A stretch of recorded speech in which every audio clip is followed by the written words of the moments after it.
next video is going to be the terrifying world of obscure horror shorts by Nightmare Movies. Kind of a smaller channel of the horror ones that we've watched, but not the first time we've watched one of his videos. One of my favorite nightly activities with my old roommate was staying up late on the weekend, sitting on our couch and watching some good old horror shorts. But I have a problem. Short horror in general has become a little stale to me. Sure, there are some fantastic ones out there, but I want something strange. Yeah, dude, I feel like I watched like a good 10, 15 and they suck. Like you watched 3 good ones and then you've seen all of them. Like all the other ones are just the same rehashes. Like actual movies. They just make sequels of the same thing or take the exact same concept. It's so stupid. Like, and they did terrible, all of them. So I just stopped doing the horror short ones. But I was thinking to do more of like several in one video rather than just do short videos of that. But I don't know. Let me know if anyone would even be interested in that. But I have not had good luck with those. And unsettling, something I've never seen before. I gotta be honest with all you. Now that I'm here, all by myself, I feel a little lonely, a little nostalgic. So I have an idea. It's Friday night. I want to go back in time. Not only to those cozy, creepy weekends, but back to when horror was a little stranger. And don't worry, there's a good variety to choose from, so we'll find something you like. So come on, have a seat next to Nightmare Movies, and let's get started. Back in 1979, a peculiar little short film would take home the Palme d'Or for Best Short Film at the Cannes International Film Festival. God damn. Yeah, I feel like, dude, older stuff always, I feel like, especially creatively, was better before. I feel like everybody, intentionally or not, has just ended up copying everybody. And you'll see why that was so strange pretty quickly. We open on a dimly lit street. Other than the sound accompanying the title, there's nothing to be heard. But slowly, something starts to fade in from the distance. It sounds rubbery, and it's getting louder and louder until we see something rounding the corner. A man. And that's when,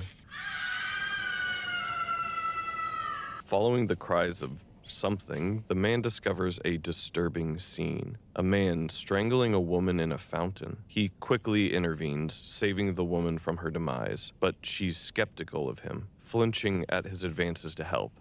So he tries a different approach. He offers her his coat. But this is when the man realizes what she really is. A half-woman, half-bird abomination. A harpy. And of course, he takes her home. As the film goes... Bro, I actually should just let her get strangled, right? I don't know what harpies are supposed to do. Like, is that like mythology or some shit? I'm not sure exactly how you would... categorize that. The harpy becomes more comfortable in his home. He clothes her, feeds her, but there's one issue. She keeps eating all of his food, and he's hungry. It's literally all he can think about. So it's time for a little midnight snack. Only someone is there waiting for him. You gonna cook the bird, though? The man timidly and cautiously continues his adventure into the kitchen, but as soon as he opens the cabinet looking for something to eat, not to worry, there's more than one hidden cupboard in this house filled with food. The creature is hungry, always hungry, and the man knows that if this continues to go on, he will starve to death. But no matter how hard he tries to outrun it, it's no use. So this is where we are. The man and the harpy sat in front of each other, waiting. Soon enough, the man makes his way to his record player, turning on a little opera to quell... Wait, he got ripped in half? Always hungry. And the man knows that if this continues to go on, he will starve to death. But no matter how hard he tries to outrun it, it's no use. So this is where we are. The man and the harpy sat in front of each other, waiting. Okay. Soon enough, the man makes his way to his record player, turning on a little opera to quell the tension. Well, really, it's his last-ditch effort to escape. As the song finishes, the needle scratches and creates this rhythm, one the harpy finds quite appealing. Seeing as the harpy is finally distracted enough, the man takes the... Ew, how do they do that? And why did you have to blur it? What the hell did this look like? He finds quite appealing. Seeing as the harpy is finally distracted enough, the man takes the opportunity to escape. He makes his way back into town and discovers one lone food vendor, still open, and ready to serve. Successful at last in his mission to simply eat some food, the man sits and enjoys his meal. Well, until his old friend returns and snatches it away. Fed up, the man starts to strangle the beast, but just as he's about to... And so the vicious cycle continues. And that is Harpia, a Lynchian nightmare, being probably one of the best ways to describe it. Hey, that's pretty good, man. I feel like conceptually that's good. You could like redo that currently in like modern interpretation. Oh my God, that took like literally minutes. I said, this bizarre film took home the Palme d'Or in 1979 and to this day is still discussed. Not just for its strange story, but for its unnerving and stiff mixture of live action and stop motion animation.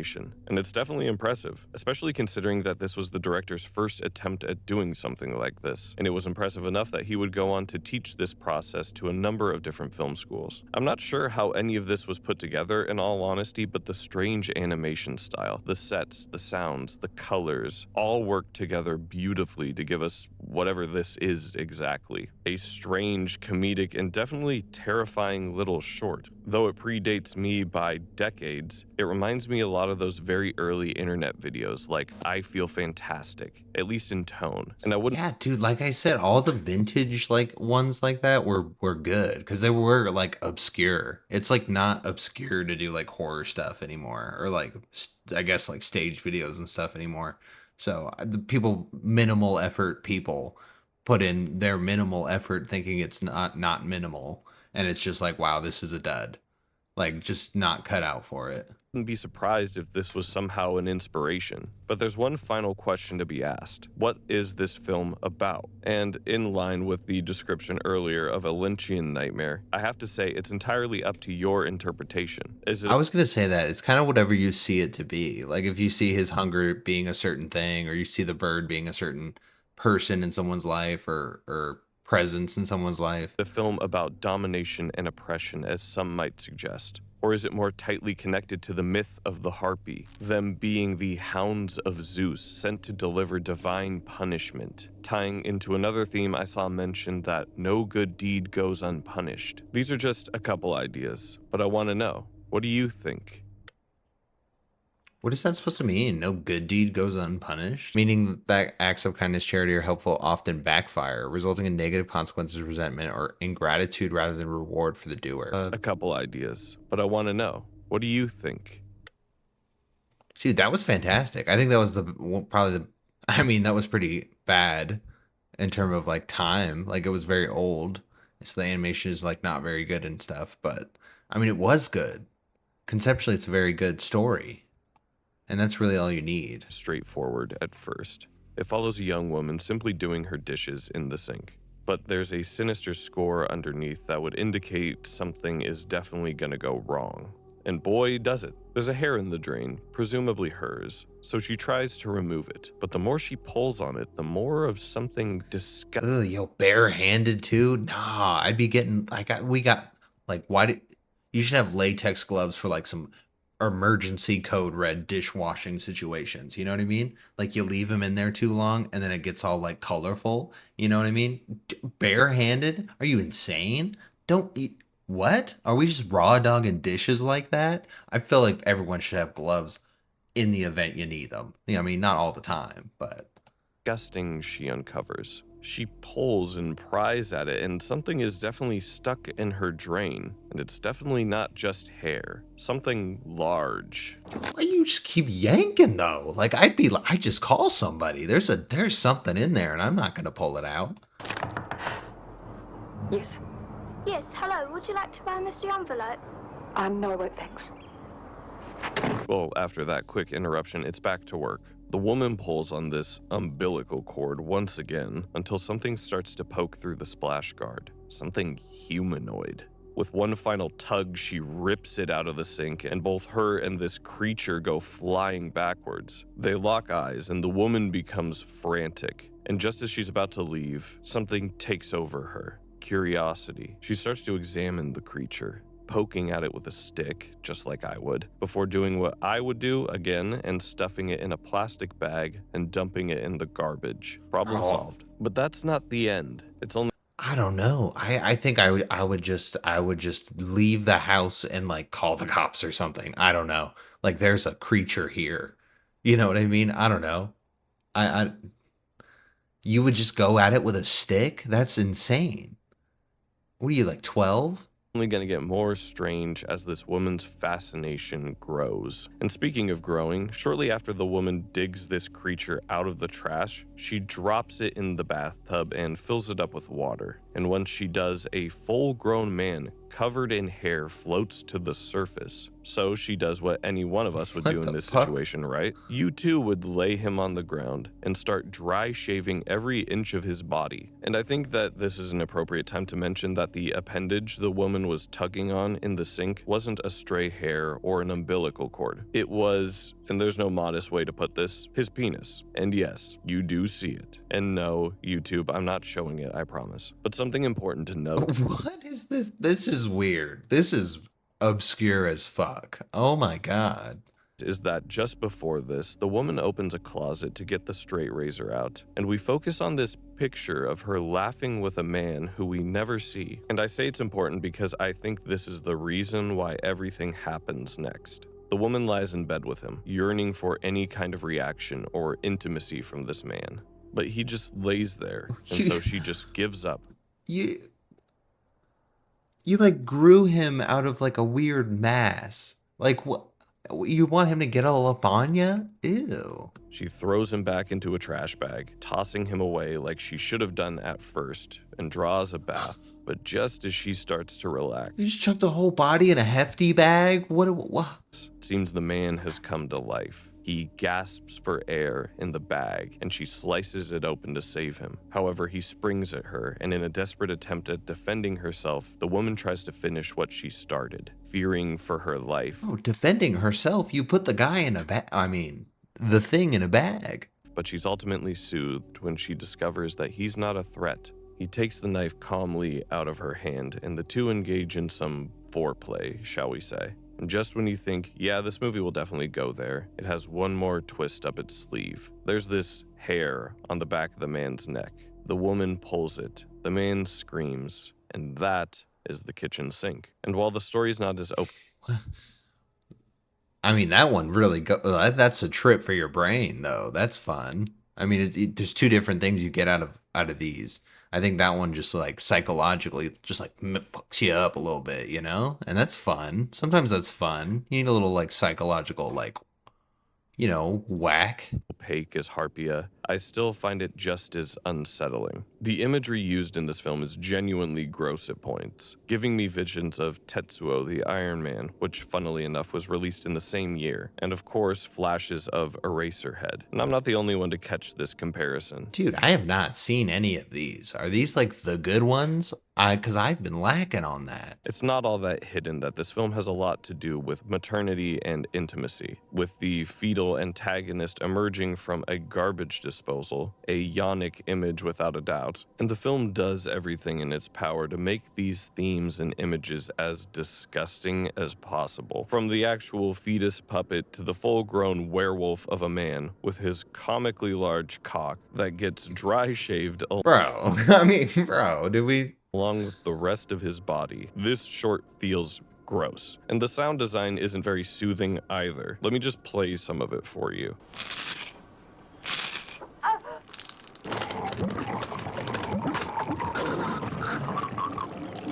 It's very apparent that the director was kind of throwing everything in the kitchen sink at this short to make it as strange and bizarre as possible. I mean, listen Dude, the nice title drop. I love that. to this quote directly from her. So it was kind of like a metaphor that kept changing. It was birth and garbage. It just kept changing through all the different stages of that creature's evolution and of her relationship with him. That's what I was having fun with. And I kept thinking about it as a strange Pygmalion kind of story. That was the main idea I had. It goes from a birth thing to a lover thing, so it totally changes. And the second half of that quote is also very interesting to mention. Pygmalion in Greek mythology was a sculptor who fell in love with a statue he had carved. One of his perfect woman. Bro, I think I've heard of that. especially considering the ending of the short. But this story is a subversion on this original myth, because in that story, Aphrodite granted Pygmalion his wish for a... Oh, that's why she shaved him, because she didn't want like there to be any hairs or like non-perfection parts on him. And then she noticed the one hair and she plucked. I was gonna say, like, would you just pluck somebody's hair out like that? Like, you should point it out, and then be like, hey, can I pluck it? But don't, just do that. But it makes sense why she did, because she couldn't help it. He had to be like the perfect guy or whatever. Bride who would be the living likeness of my ivory girl. After the wish was granted, he returned home and he kissed his statue on the lips, and he felt that they were warm. He kissed it again and found that the ivory had lost its hardness. Aphrodite gave him his bride. But in this short, you see that going in a darker direction. The woman realizing that this isn't what she wanted, and this is just me speculating on another Lynchian short, but my guess is that this woman's husband or boyfriend or whoever this man was in the picture had passed away, and this drove her to be obsessed with this creature, trying to fill that void and ultimately falling for it and then killing it. Overall, Kitchen Sink is a very strange but disturbing body horror that we got to experience together. But we still have one more to cover. Dude, that's pretty good. I feel like either of those I would have been like happy to watch, Like that's cool. It's something to think about, Like the other ones are just like, oh, scary thing happened, twist. Oh, there we go. It's so formulaic and like boring. There's no creative like storytelling anymore. So now would be a good time if you need a bathroom break. That was a weird one. Say, I drink a lot of Dr. Pepper, and this one reminded me I need to tinkle. You don't mind, do you? Okay, thanks. I'll be quick. What is this? Is this like an ad?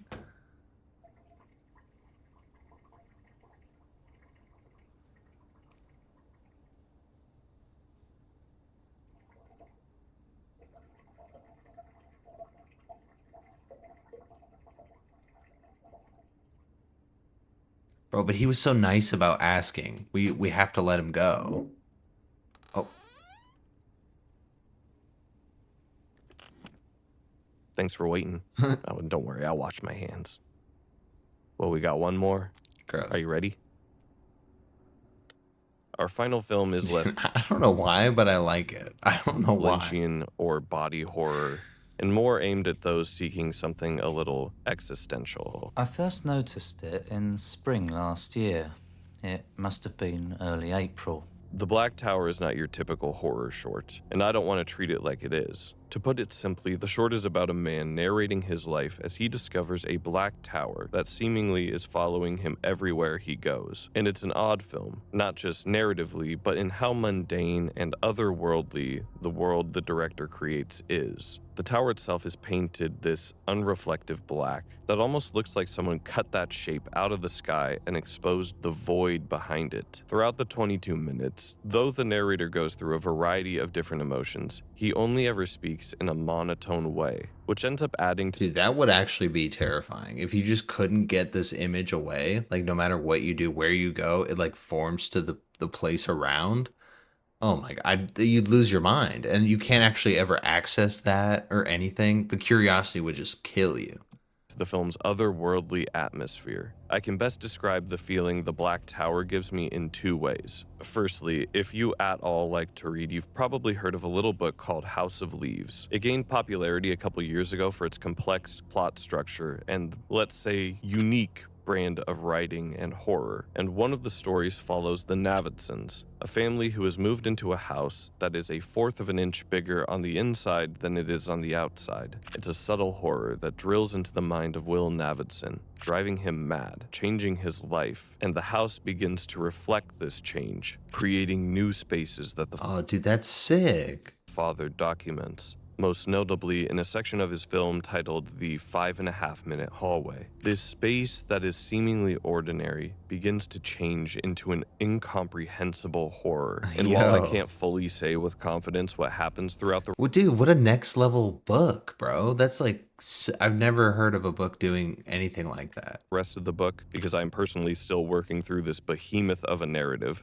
what I can say is that while reading it, it gave me a genuine sense of dread in a way that no other piece of media has. One I know a lot of people have been searching for, especially in the medium of film. And I think this one captures that feeling better than anything else. And the second way I would best describe The Black Tower is for my younger audience. It's like a creepypasta or something from the SCP Foundation, but it predates those trends by decades. It feels like one of those unsettling internet stories you would read about. And the thought Yeah, dude, it's a cool concept. Like it's just like, I don't know. It's so not a big deal, but it's a big deal. Like I feel like it takes a certain person to come up with like good stuff like that. Kind of like, I don't know, maybe not everyone agrees, but like older episodes of like Twilight Zone, I feel like had really good stories like that where you were like, that's actually a good concept and you could change things and make it more relevant or whatever. But I mean, that is good storytelling. Horror, I feel like is really good storytelling. of it was just so outlandish but terrifying Like good horror, like he's talking about. at the same time. A modern myth or a liminal horror, to sound like a broken record. I'm being intentionally vague with this film because I think it's something more effectively experienced on your own, instead of having me go through it beat for beat and giving you my interpretation. The Black Tower is a strange existential horror that for all my House of Leaves or creepypasta fans should be your next watch. It's only 22 minutes like I mentioned, and it's one of the most creative and existential shorts I've Bro, I would love to watch all three of these. No lie. seen in a long time. Well, that was fun. Thanks for watching with me. Dude, I like it. I can't wait to watch more of his videos. That was awesome. That was really fun. And then it was like, it wasn't at all irritating like some of the Sir Spooks and then some of the Bizarre Bub ones. That one's been better, but that was fantastic.